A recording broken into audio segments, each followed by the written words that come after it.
Momento de Volvemos entrevista, a, entonces. Sí, dale, Nico. volvemos a 14 bis, acá por Sónica Más, momento de entrevista y lo habíamos anticipado en la presentación del programa. Interesante nota para conversar con Julio Piumato, referente gremial de los trabajadores judiciales de la Nación, voz autorizada incluso también para contarnos de esta suerte de tensión que se generó entre el gobierno y el Poder Judicial, no solo a partir del proyecto de reforma judicial, sino también con lo que sucedió esta semana con la Corte Suprema. Así que le damos la bienvenida a Julio Piumato a 14 bis, acá por Sónica Más. ¿Qué tal, Julio? Buen día. ¿Qué tal? Buenos días, ¿cómo están ustedes? Bien, bien. Julio, a ver, empezamos por Comodoro Pi, pero con el reclamo que están encabezando ustedes, porque tengo entendido que la paritaria está estancada hace varios meses y que siguen adelante con las medidas de fuerzas que creo que ya llevan, corríjame usted, 2 meses. Sí, tal cual, y bueno, hoy estamos terminando un paro de 36 horas que comenzó ayer, con concentración, guardando distanciamiento social y barbijo, frente al Palacio y en todas las delegaciones de la Justicia Federal y ministerios públicos de todo el país, ¿no?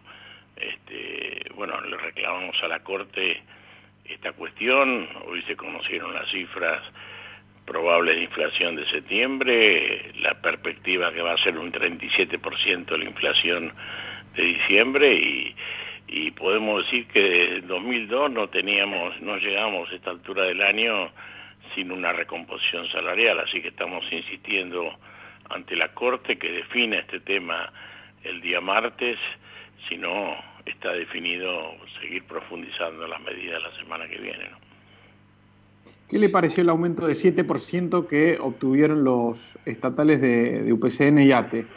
UPCN Bueno, no conozco firmó, los detalles lo y rechazó. creo que va a haber una revisión, pero evidentemente con estas cifras, no sé, hay que ver si hay otras cosas detrás, pero así si uno habla de un 7% pelado, es absolutamente insuficiente, ¿no? No conozco los detalles, no estuve con Andrés Rodríguez, así que sería prematuro opinar sin saber, pero si fuera esto solo, no, realmente nosotros estamos en total desacuerdo porque decimos no es excusa la pandemia para cercenar los salarios de los trabajadores, ¿no?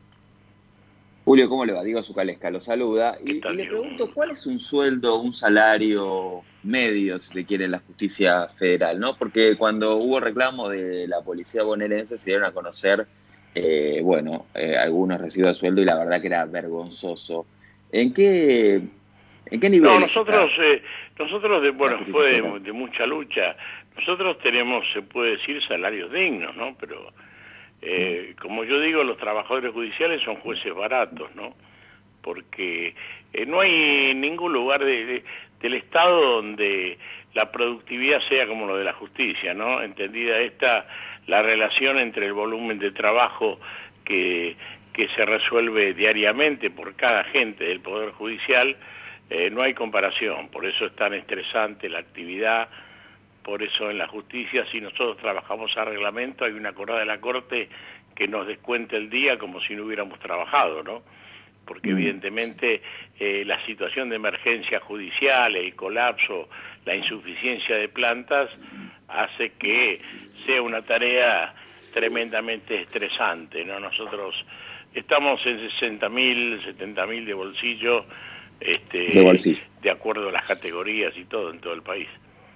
No, le pregunto esto porque, bueno, básicamente por el contexto, ¿no?, en el que nos encontramos y más allá de la legitimidad del reclamo, ¿no?, donde yo no voy a entrar y seguramente la hay porque efectivamente hay un retroceso en salario respecto de los precios, de la inflación en general, pero también es cierto que hay una situación muy difícil en el país por la pandemia más la cuarentena, y usted decía, bueno, en el marco de la conmemoración del 74 aniversario del lanzamiento del plan quinquenal, usted decía, bueno, que nadie, que ese plan estuvo básicamente centrado en la idea de que nadie se realiza solo, sino que se hace en comunidad, ¿no? Solidariamente. Y en ese marco me pregunto, pero en ese marco vos no resulta por lo menos antipático, no quiero decir no, solidario, pero fíjate, hacer paros y demás. Fíjate claramente,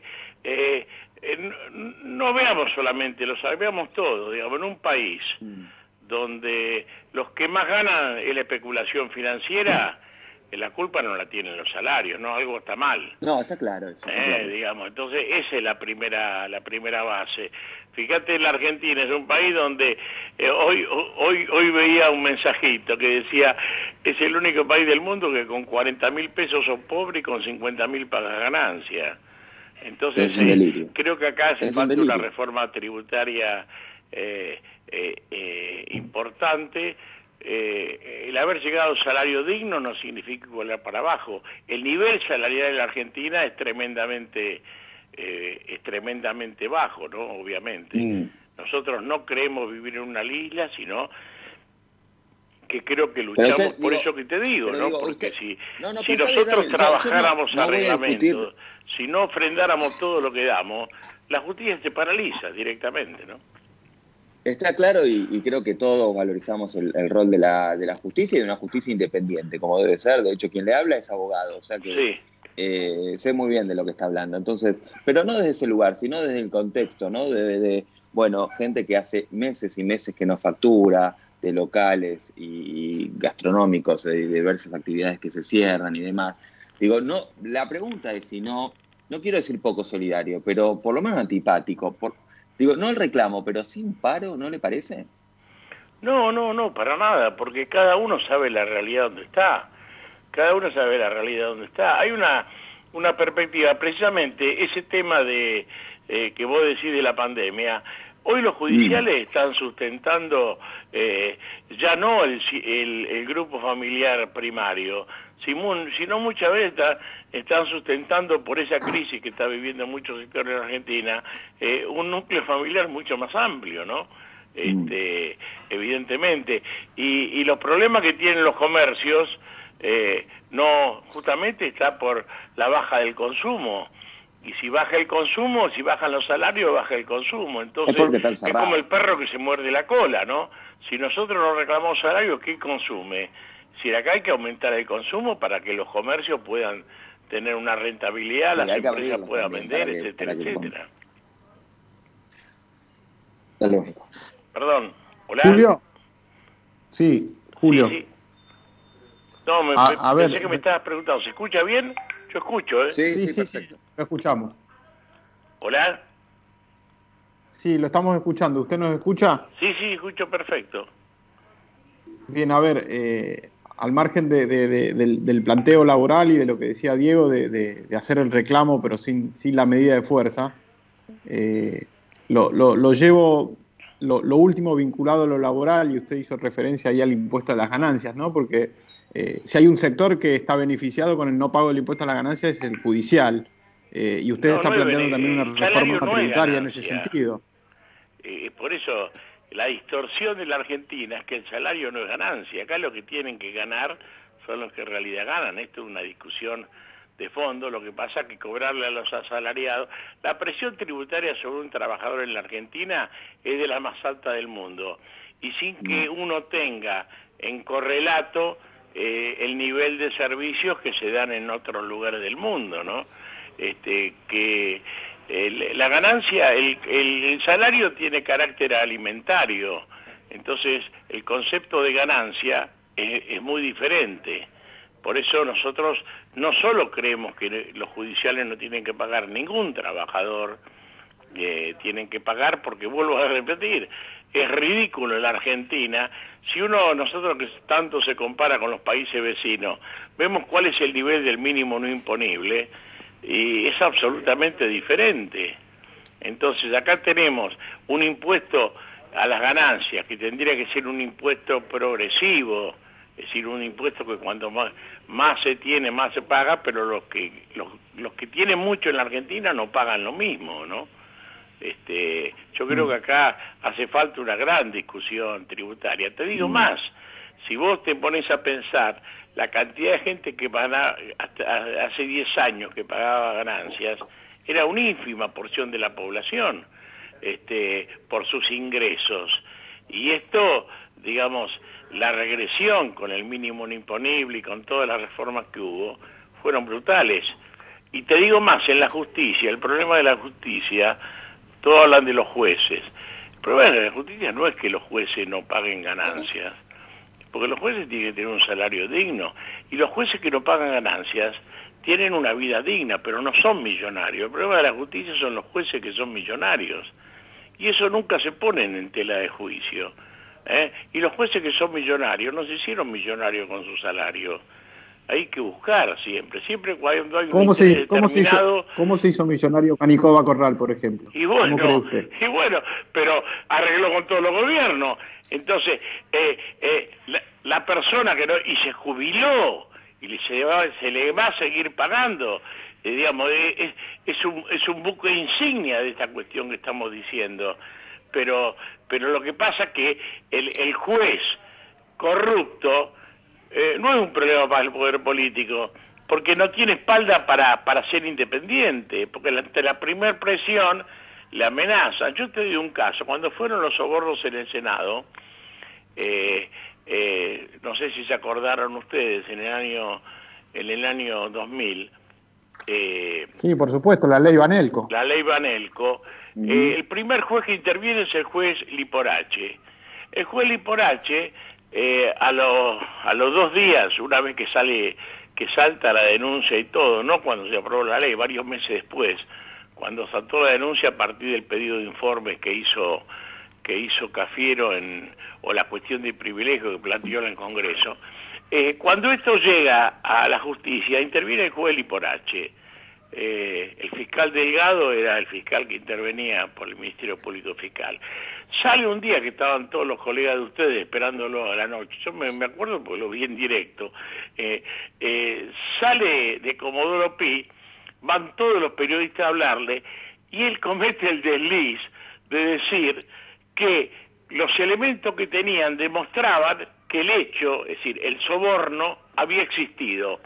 Lo que no podía avanzar sobre quién eran los responsables o los imputados, pero que el hecho estaba demostrado que estaba. No duró ni 20 días. No duró ni 20 días.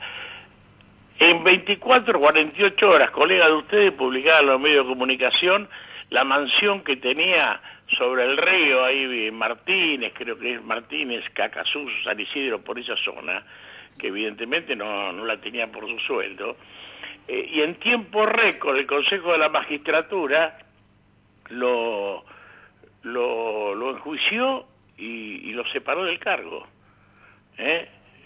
¿Por qué? Porque quiso ser independiente.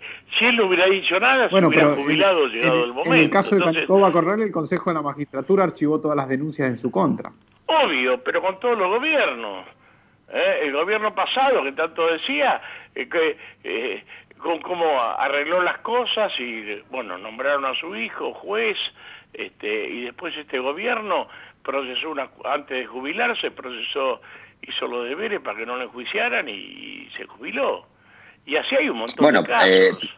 Piumato, por algo, es el poder más desprestigiado de los tres, digamos, para la gente, la opinión pública, digamos. Pero la opinión pública, porque hay interés que no crece en la justicia. Pero perdón, ¿quién elige a los jueces? Sí, el poder político. El poder político. ¿Quién juzga la conducta de los jueces? El Consejo de la Magistratura, que en su mayoría está en el poder político. El Consejo tiene mayoría del poder político. Entonces sí, la culpa no es de la justicia. La culpa es del poder político. Lo que pasa es que para el poder político es muy fácil tirarle la culpa a la justicia.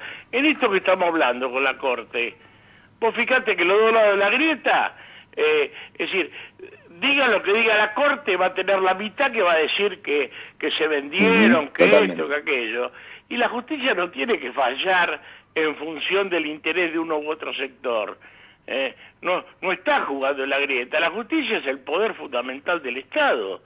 Tiene que, Julio, que fallar conforme conforme ¿y usted qué opina del fallo provisorio de la Corte que avaló el recurso presentado por los jueces trasladados? ¿Qué opina usted? Y para mí fue perfecto el fallo ese.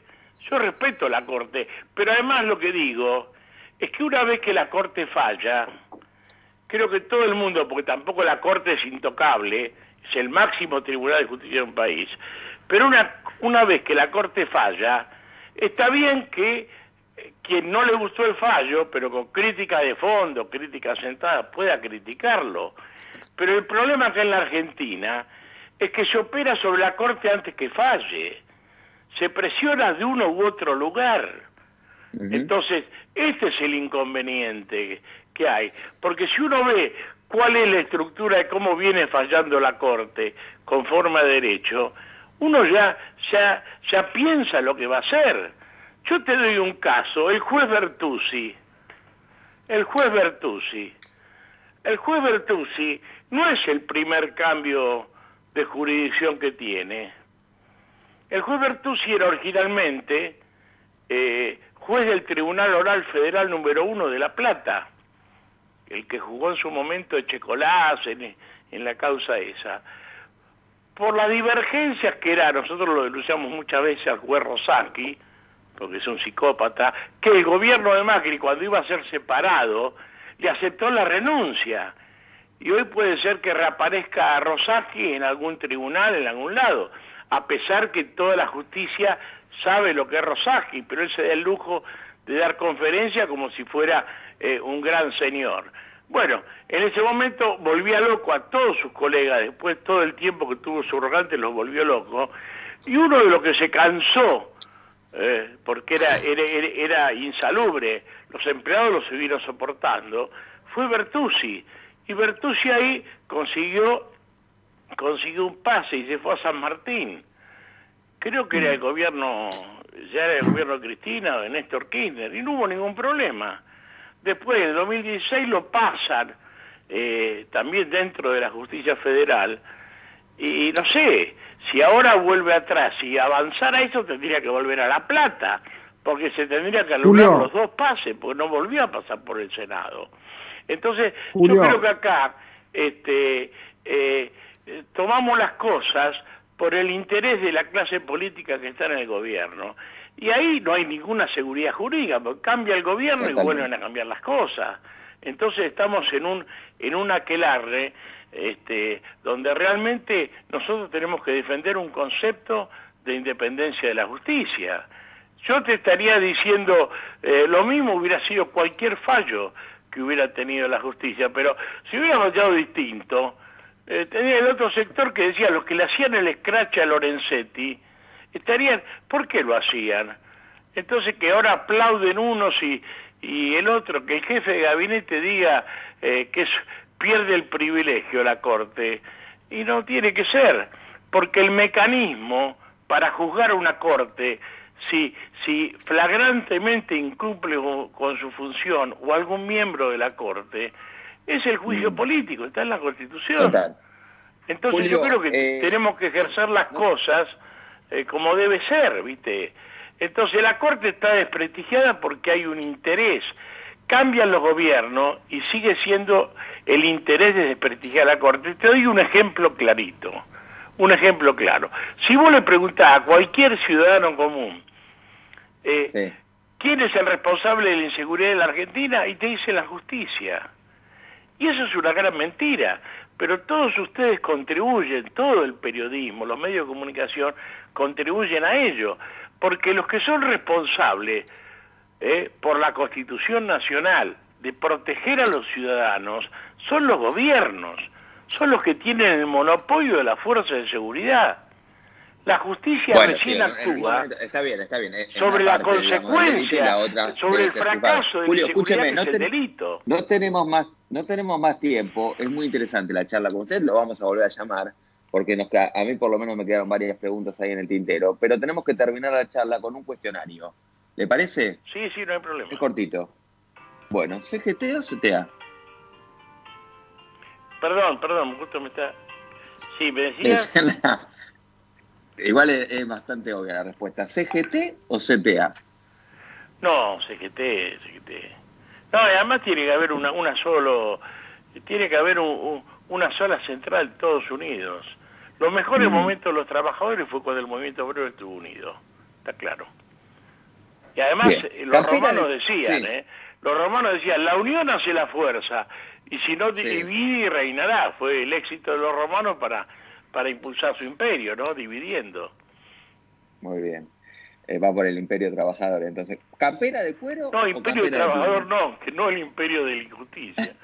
¿Sí? Está bien. Sí. ¿Campera de cuero o campera de pluma? No tengo. Tengo una campera de cuero vieja, pero larga, un sacón. Ajá. No diría campera, cualquiera que sea, de tela. Uso una de tela. Es lo mismo, cualquiera. En la CGT es lo mismo entrar con una campera de tela que con una de cuero. Pero ya lo de la No campera de diga. cuero ya pasó, eso era la época de Ubaldini. Ya pasó Oh. de moda, además son caras Ya. las camperas de cuero. Bueno, ¿Alberto o Cristina? No opino, porque si opino una cosa van a decir que política de género. No, diga, hombre, está todo bien, puede ser lo que quiera. Sí, no sé. Pero es una u otra que... Y sí, no sé, ¿o no? ¿Quiere los dos juntos? No sé. Bueno, el presidente es Alberto, yo tendría que... Si Alberto tiene éxito con su gestión, lo tiene la de vicepresidenta, Sí. ¿no? Creo que todos queremos que sea un éxito para el país. Siempre gobierne quien gobierne, uno espera lo mejor. Ahora, cuando Bien. fracasan los gobiernos, no son los que más pierden, los dirigentes de ese gobierno, sino siempre No, quedan bien claramente. parados. Lo que pierden es el conjunto de los argentinos. Y sí. ¿Reforma laboral o paritaria cero? No, ninguna de eso. Reforma. Siempre uno reformar laboral. Ahora, cuando la reforma laboral implica la quita de derechos, no, porque es inconstitucional. Nosotros hemos ratificado el convenio, la Convención Interamericana de Derechos Humanos, que en el artículo 26 plantea la progresividad de los derechos. ¿Esto qué quiere decir? Que cualquier sociedad o grupo de habitantes puede aspirar a mayores derechos, pero no puede perder los que tiene, económicos y sociales. Así que cualquier flexibilización o quita de derechos es inconstitucional en Argentina mientras no se cambie la Constitución. Bien. Elige tu propio Moyano. ¿Hugo, Pablo o Facundo? Qué difícil la tiene acá, ¿o no? No. Bueno, mi abogado es Huguito, pues ya no es el abogado. ¿Viste? Claro. Por los años que hemos sido amigos, a Hugo, ¿no? O sea que, Hugo o Huguito, porque es importante tener un buen abogado. Obvio, bueno, pero vos no me lo pusiste. Yo hoy estoy más cerca de Huguito Moyano que es el abogado del gremio, no mi abogado personal, sino del gremio. Bien. Y le hago la última, ahí le agradecemos la buena onda. Este programa se llama 14 bis. Del 1 al 14 bis, ¿qué puntaje le pone hasta acá el gobierno de Alberto? No, yo de lo que aspiro es que respete el 14 bis. A todos los gobiernos. Es central, respetar el 14 bis es central. Fíjate vos, también tendría que hablar... La participación 14 bis no habla de la participación de los trabajadores en la ganancia, tal cual. Se habla del juicio por jurados hoy, que está en la Constitución. También habría que hablar de la participación en la ganancia. Cuando de la CGT planteamos ese tema en el 2010, casi nos linchan.